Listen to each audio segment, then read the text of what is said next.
그때쯤엔 나도 몽달씨의 시적 대화에는 질려 있어서 덩달아 자리를 피했고 김반장을 따라 머리 위에 손가락으로 동그라미를 그려댔다. 약간, 아니 혹시는 아주 많이 돈 원미동 시인은 그래도 여전히 형제 슈퍼의 심부름꾼 꼬마처럼 다소곳이 잔심부름을 도맡아 가지고 있었다. 분명히 말하지만 보름 전쯤 그 사건이 일어날 때까지만 해도 나는 김반장이 내 셋째 형부가 되어주길 은근히 바라고 있었다.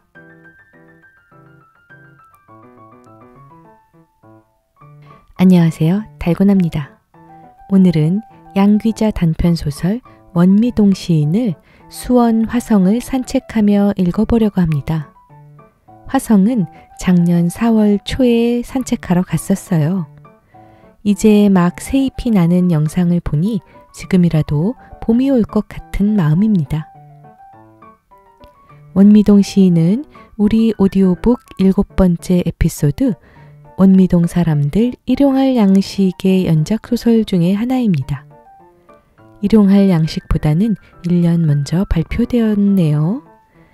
소설 속 주인공 경옥이는 아직 10살이 되지 않은 어린아이지만 나름 꽤 영리해서 어른들의 속마음을 제법 잘 들여다봅니다. 딸 부잣집 5째 딸로 태어나 출생신고도 제대로 안 해줘서 또래들이 학교 들어간 쓸쓸한 나날을 형제 슈퍼 김반장, 원미동 시인 몽달씨와 나름 재미있게 보냈는데요.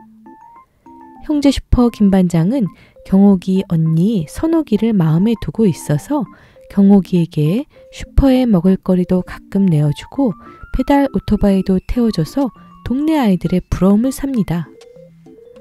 경옥이도 김반장이 싫지 않았습니다. 초여름밤 그 사건이 있기 전까지는 말이죠. 오늘 소설은 좀 길기 때문에 전반부, 후반부로 나누어서 업로드하겠습니다. 그러면 수원 화성의 따뜻한 봄볕을 상상하며 원미동 시인을 들어보실까요?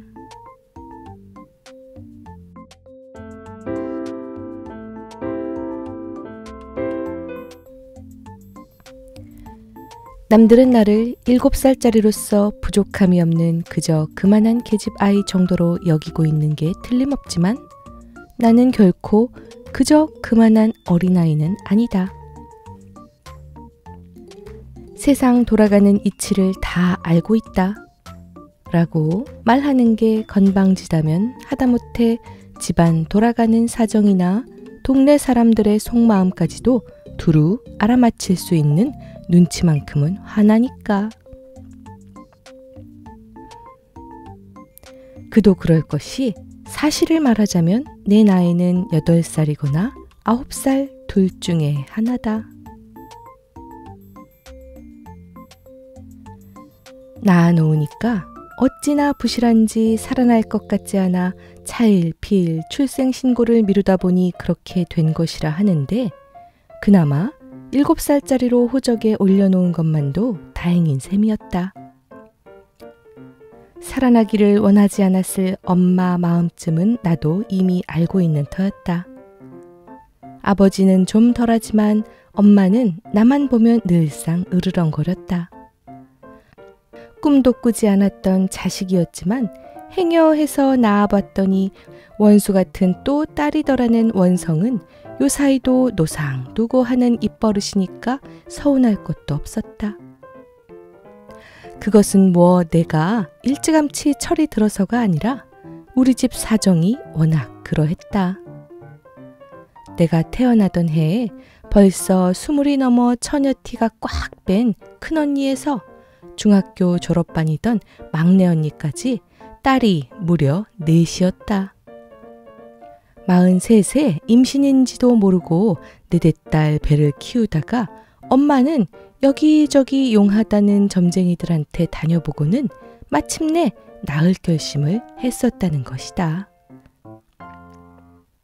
모든 점쟁이들이 만장일치로 아들이라고 주장해서였다. 그런 판에 또 조개 달고 나오기가 무렴해서였는지 냉큼 쑥 빠져나오지 못하고 버그적거리는 통에 산모를 반 죽음시켜 놓았다니 나로서는 입이 10개라도 할 말이 없는 형편이다. 그렇지만 실제로는 8살이다, 9살이다 자꾸 이랬다 저랬다 하는 엄마도 과히 잘한 것은 없다. 내가 뭐 뺄셈 덧셈에 아주 까막눈인 줄 알지만 천만에 우리 엄마는 내가 3살이 될 때까지도 혹시 죽어주지나 않을까 기다린 게 분명하다. 내가 얼마나 구박덩이의 미운 오리 새끼인가를 길게 설명하고 싶지는 않다. 진짜 하고 싶은 이야기는 그런 따위 너절한 게 아니라 원미동 시인에 관한 것이니까.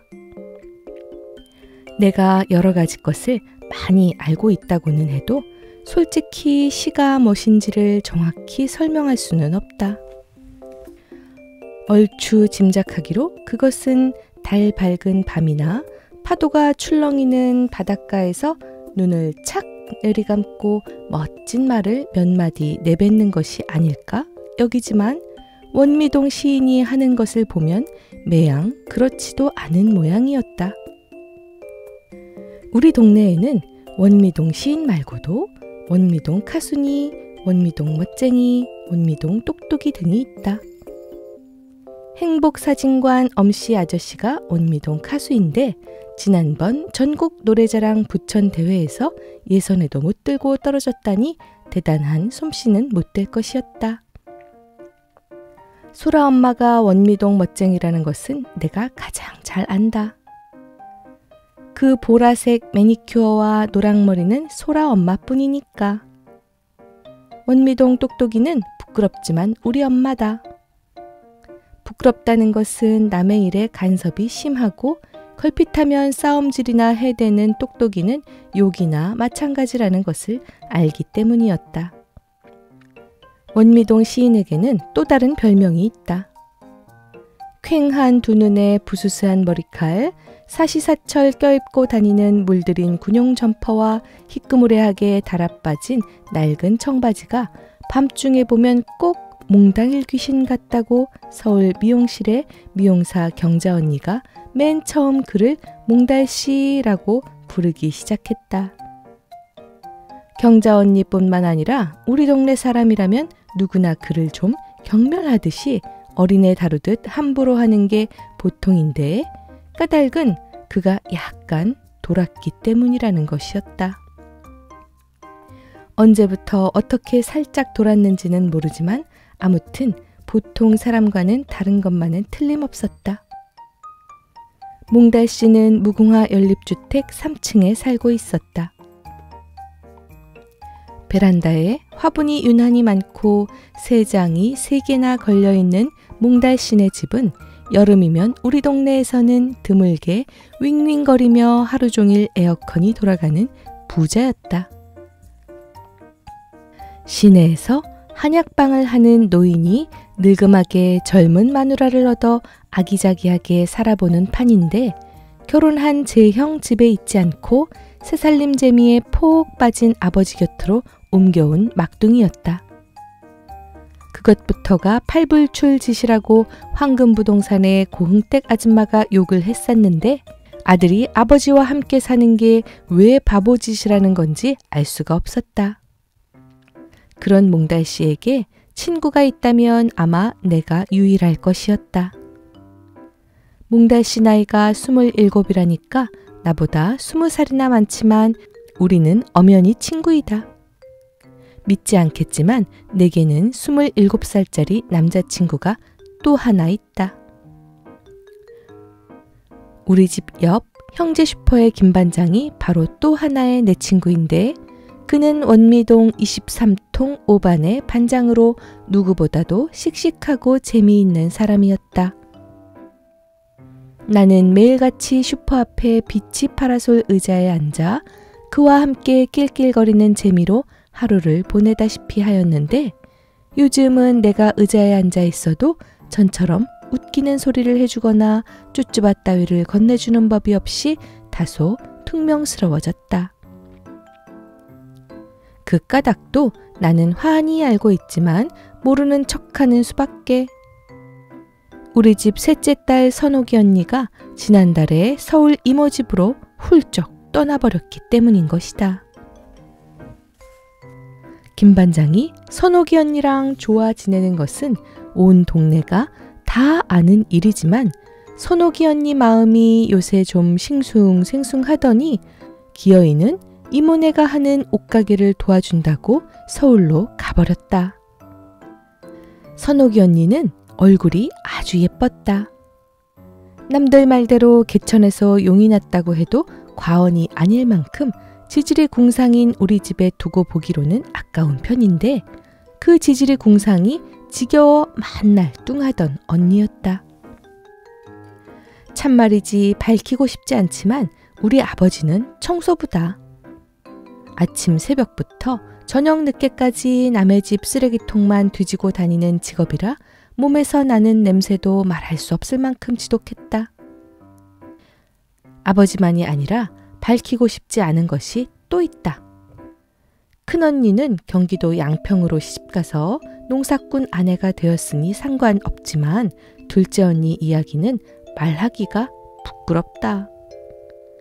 둘째 언니는 처음에는 버스 안내양, 그 다음에는 소시지 공장의 여공원, 그 다음에는 다방에서 일하더니 돈 버는 일에 극성인 성격대로 지금은 구로동 어디에서 26살의 처녀가 대포집을 열고 있다.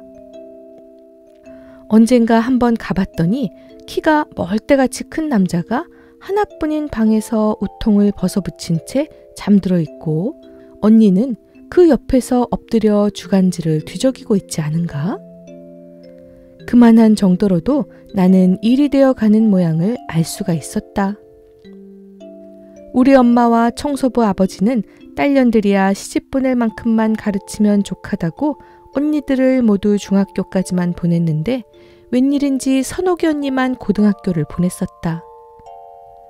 그래서 더 골치이긴 하지만 기껏 고등학교까지 나왔으니 공장은 싫다, 차라리 영화 배우가 되는 편이 낫다고 우거지상을 피우던 언니가 김반장 내의 콧구멍 같은 가게가 성이 찰 리 없을 것이었다. 이제 겨우 7살짜리가 사실은 그보다야 많지만 왜 나이 많은 떡거머리 총각들하고만 어울리는지 이상하겠지만 그것은 결코 내 책임이 아니었다.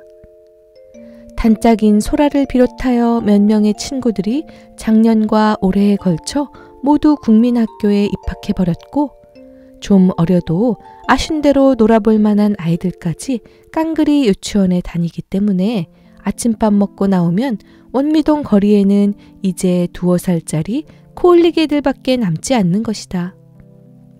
설령 오후가 되어도 사정은 마찬가지였다. 끼리끼리만 통하는 아이들이 좀처럼 놀이에 끼워주지 않기 때문에 나는 그만 홀로 뚝 떨어져 나와 외계인처럼 어성버성한 아이가 되어버렸다. 우리 동네에는 값이 싼 유치원도 많고 피아노 교습소도 2군데나 있지만 엄마는 꿈쩍도 하지 않는다.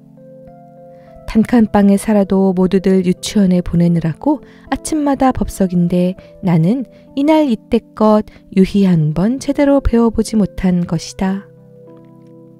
아버지가 남의 집 쓰레기통에서 주워온 그림책이나 고장난 장난감이야 지천으로 놀렸지만 이제는 그런 것들에는 흥미도 없으니 아무래도 나는 어른이 다 된 모양이었다.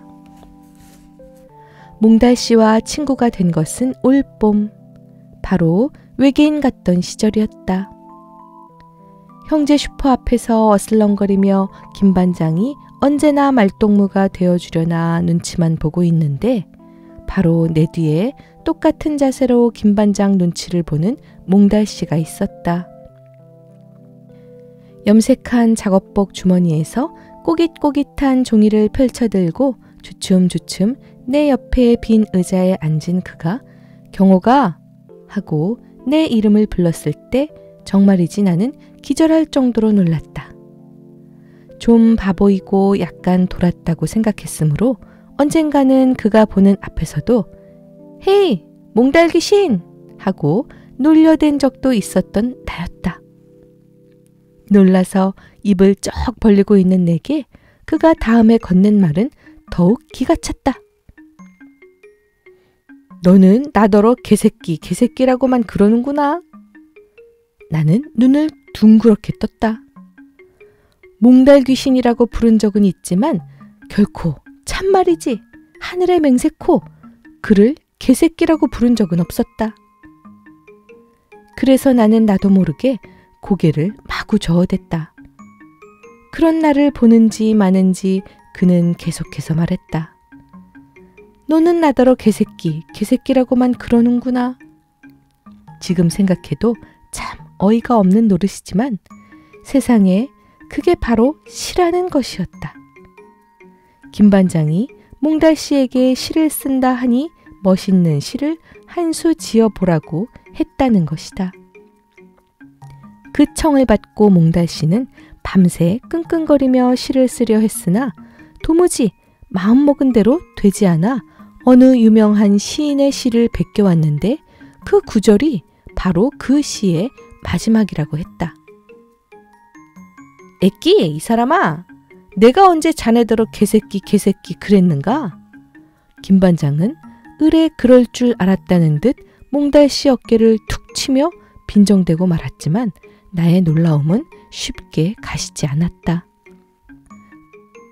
기억을 못해서 그렇지 그를 향해 개새끼라고 욕을 한 적이 꼭 있었던 것 같이 생각될 지경이었다. 김반장이야 뭐라건 말건 몽달 씨는 그날 이후 며칠간은 개새끼 시를 외우고 다녔고 나는 김반장 외에 몽달 씨까지도 내 친구로 해야겠다고 속으로 결심해 두었다. 시인하고 친구가 된다는 것은 구멍가게 주인과 친구가 된다는 것보다는 훨씬 근사했으니까.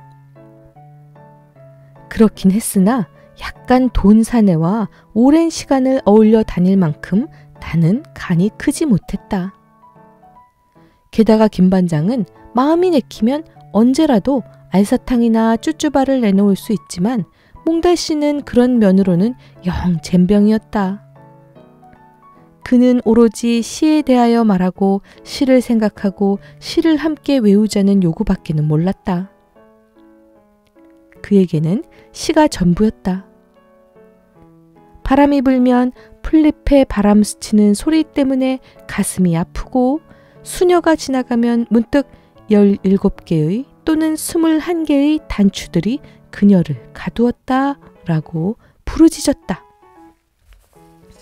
그는 하루 종일이라도 유명한 시인들의 시를 외울 수 있었다. 그것만이 아니었다. 외운 19절만 가지고 몇 시간이라도 대화를 할 수 있다고 그가 말하였다. 그게 바로 시적 대화라고 가르쳐 주기도 하였다. 그러기 위해서 그는 밤새도록 시를 읽는다고 하였다. 몽달 씨는 밤이 되면 엎드려 시를 외우고 다음 날이면 그 시로서 말하는 사람이었다. 시를 빼고 나면 나와 마찬가지로 몽달 씨도 심심한 사람이었다. 낮 동안에는 꼼짝없이 젊은 새어머니와 한 집에서 지내야 하기 때문에 끊임없이 동네를 빙빙 돌면서 시간을 때워 나갔다. 내가 김반장과 마주 앉아 별로 새로울 것도 없는 이야기를 하다 보면 어느샌가 슬쩍 다가와 약간 구부정한 허리로 의자에 주저앉곤 하는 몽달 씨는 나보다 훨씬 강렬하게 김반장의 친구가 되었으면 하는 소망을 품고 있는 것처럼 보였다. 우리들은 제법 뜨거운 한낮 동안 각기 편한 자세로 앉아 신문을 읽거나 졸거나 하는 무료한 시간을 보내다가 막걸리 손님이라도 들이닥치면 몽달 씨와 나는 재빨리 의자를 비워주곤 김반장이 바삐 설치는 모양을 우두커니 바라보곤 하였다. 김반장은 몽달 씨가 시가 어쩌고 하며 이야기를 꺼내기라도 할라치면 대번에 딴소리를 해서 입막음을 하기 때문에 몽달 씨도 김반장 앞에서는 도통 시에 대한 말을 입에 올리지 않았다. 대신에 내가 원미동 시인의 시적 대화를 끊임없이 듣는 형편이었다. 그때까지만 해도 몽달씨보다는 김반장과 함께 있는 것이 더 좋았었다. 김반장이 그 커다란 손으로 내 엉덩이를 철썩 치면서 어이 경옥이 처제 하고 불러주면 기분이 그럴싸해서 저절로 웃음이 비어져 나왔고 가끔가다 오토바이 뒷좌석에 앉아 함께 배달을 나가기라도 할라치면 피아노 배우러 가던 계집애들이 손가락을 입에 물고 부러워 죽겠다는 듯이 나를 바라봐 줬었다. 김반장이 말 많은 원미동 여자들 누구하고도 사이좋게 지내면서 야채에다 생선까지 떼어다 수월찮게 재미를 보는 것을 잘 아는 고흥댁 아주머니도 선옥이가 인물만 좀 훤할 뿐이지 그 집안 꼬라지로 봐서 김반장이면 횡재한 거야 라면서 은근히 선옥이 언니를 비아냥거렸다. 흥! 나는 고흥댁 아주머니의 마음도 알아맞힐 수 있었다. 선옥이 언니보다 1살 많은 딸이 하나 있는데 인물이 좀 제멋대로인 것이 아줌마의 속을 뒤집어 놓은 것이다. 그러면서도 지난번에 김반장 같은 사위나 얼른 봐야 될 것 아니냐는 은혜 할머니의 말에는 가당찮게도 코웃음을 쳤었다. 요새 시상에 뭐 부모가 무슨 상관 있답디요? 그래도 걔가 보는 눈이 높아서 앵간한 남자는 말도 못 꺼내게 하여잉. 저기 은행 대리가 중매를 넣어놨는데도 돌아보도 안 씁디다. 전문학교 일망정 대학물도 1년 남짓 보았고 해서 아는 게 아주 많다요. 그런 말을 들을 때마다 나는 목구멍이 근질거려서 견딜 수가 없었다. 왜 목구멍이 근질거리는가 하면 나는 또 다른 비밀을 하나 알고 있기 때문이었다. 이것은 정말 특급 비밀인데 만약에 이 사실을 고흥댁 아주머니가 알았다가는 어떻게 수습이 될는지 내가 더 걱정인 판이다. 복덕방집 딸 동아 언니가 누구와 좋아 지내는가는 아마 나밖에 모르는 일일 것이다. 지난 봄에 소라네 집에 놀러 갔다가 우연히 알게 된 사실로 소라조차도 영 모르고 있으니 나 혼자만 끙끙 앓다 말아야 할 것이긴 하지만 그날 이후 복덕방 식구들만 만나면 내가 더 안절부절이었다. 여태까지 누구에게도 털어놓지 않은 말이라 좀 망설여지긴 하지만 할 수 없다. 이야기를 꺼냈으니 털어놓을 수밖에. 동아 언니는 소라네 대신 설비에서 소라 아빠의 일을 거들어주는 노가다 청년하고 연애를 하는 판이다. 그것도 보통 사이가 아니다. 지난 봄날 소라네 집에 갔다가 소라가 보이지 않아 무심코 모퉁이를 돌아 나와 옆구리 창으로 가게를 기웃들여다 보니 그 두 남녀가 딱 붙어 앉아서 이상한 짓을 하고 있지 않은가? 동아 언니는 그렇다 치고 청년은 땀까지 뻘뻘 흘리면서 언니의 머리통을 꽉 껴안고 있었는데 좀 무섭기도 하였다. 이야기가 괜히 옆으로 흘렀지만 아무튼 선옥이 언니가 김반장 같은 신랑감을 차버린 것은 좀 아쉬운 일이기는 하였다. 김반장이야 아직도 미련을 버리지 못하고 있는 터이라 나만 보면 지금도 언니가 왔는가를 묻기에 여념이 없었다. 하나, 선옥이 언니는 처음 떠날 때도 그랬지만 요사이 한 번씩 집에 들를 적에도 형제 슈퍼 쪽은 쳐다보지 않는다. 어쩔 때는 아휴 저 거지 발사계 같은 자식이라고 욕도 막 내뱉는데 어떻게 알았는지 이모네 옷가게로 심심하면 전화질이라고 이를 갈았다. 가만히 눈치를 보아하니 선옥이 언니도 요새 새 남자가 생긴 것 같고 전과 달리 아무 데서나 속옷을 훌렁훌렁 벗어 던지며 옷을 갈아입는데 그 속옷이 요사무사하게 생겨서 내 눈을 달뜨게 하곤 했다. 좀 만져라도 볼라치면 언니는 내 손을 탁 때려버렸다. 어때? 이쁘지? 경옥이 넌 이런 거 처음 보지? 이거 모두 선물 받은 거다? 끈으로 아슬아슬하게 꿰매놓은 저런 팬티 따위를 선물하는 치도 우습지만 그것을 자랑하는 언니는 더욱 밉상이어서 그럴 때면 속도 모르는 김반장이 불쌍해지기도 하였다. 몽달씨가 있음으로 인하여 김반장의 주가가 더 올라가는 점도 있었다. 나야 어린애니까 형제 슈퍼의 비치 파라솔 아래서 어슬렁거려도 흉볼 사람은 없지만 동갑내기인 몽달씨가 하는 일도 없이 가게 근처를 빙빙 돌면서 어떨 때는 나와 같이 쭈쭈바나 쪽쪽 빨고 있으면 오가는 동네 어른들마다 혀를 끌끌 찼다. 대학 다닐 때까진 저러지 않았대요. 저도 잘은 모르지만 학교에서 잘렸대나 봐요. 뭐 뻔하죠. 요새 대학생들 짓거린. 그리곤 곧장 군대에 갔는데 제대하고부턴 사람이 저리 됐어요. 언제나 중얼중얼 시를 외운다는데 확 미쳐버린 것도 아니고 아주 죽겠어요. 몽달씨 새어머니 되는 이가 김반장에게 하소연하는 소리였다. 형제 슈퍼 단골인 그녀는 아주 죽겠어요 가 입버릇이었다. 내 체면을 봐서라도 옷이나 좀 깨끗이 입고 나다니면 좋으련만 아주 죽겠어요. 말이 났으니 말이지 그 옷차림은 형제 슈퍼의 심부름꾼 복장으로 딱 걸맞았다. 종일 의자에서 빈둥거리기도 지겨운지라 우리는 곧잘 가게 일도 마다 않고 거들었었다. 우리 둘이서 기껏 머리를 짜내어 하는 일이란 게 고무호스로 가게 앞에 물을 뿌려주는 정도였다. 포장이 덜 된 가게 앞길의 먼지 제거를 위해서나 여름 땡볕을 좀 무디게 하는 방법으로는 그 이상도 없어서 김반장도 우리의 일을 기꺼이 바라봐주곤 일이 끝나면 기분이라는 듯 요구르트 한 개씩을 던져주기도 하였다. 그러다 차츰차츰 몽달씨 몫의 일이 하나 둘 늘어갔는데 가게 앞 청소나 빈 박스를 지하실 창고에 쟁이는 일 혹은 막걸리 손님 심부름 따위가 그것으로 몽달씨가 거드는 일이 많으면 많을수록 김반장은 더욱 의젓해지고 몽달씨는 자꾸 초라하게 비춰지는 게 나에겐 참으로 이상한 일이었다. 김반장도 그걸 모르지는 않았을 것이다. 그래서 언젠가는 아주 정색을 하고서 몽달씨 어깨를 꽉 껴안더니 이렇게 말하기도 하였다. 자네 같은 시인에게 이런 일만 시키려니 미안하이. 자네는 확실히 시인은 시인이야.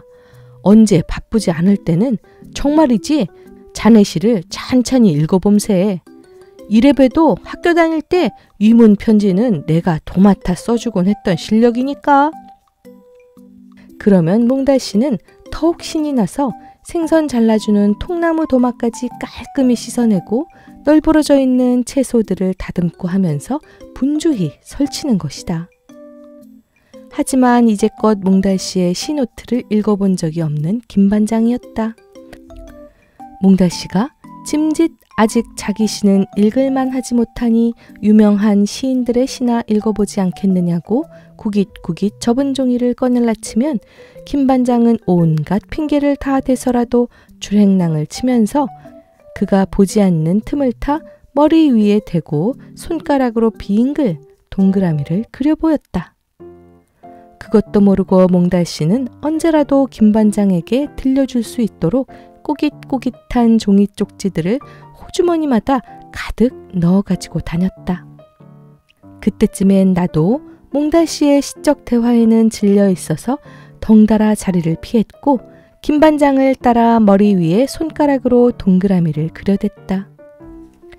약간 아니 혹시는 아주 많이 돈 원미동 시인은 그래도 여전히 형제 슈퍼의 심부름꾼 꼬마처럼 다소곳이 잔심부름을 도맡아 가지고 있었다. 분명히 말하지만 보름 전쯤 그 사건이 일어날 때까지만 해도 나는 김반장이 내 셋째 형부가 되어주길 은근히 바라고 있었다.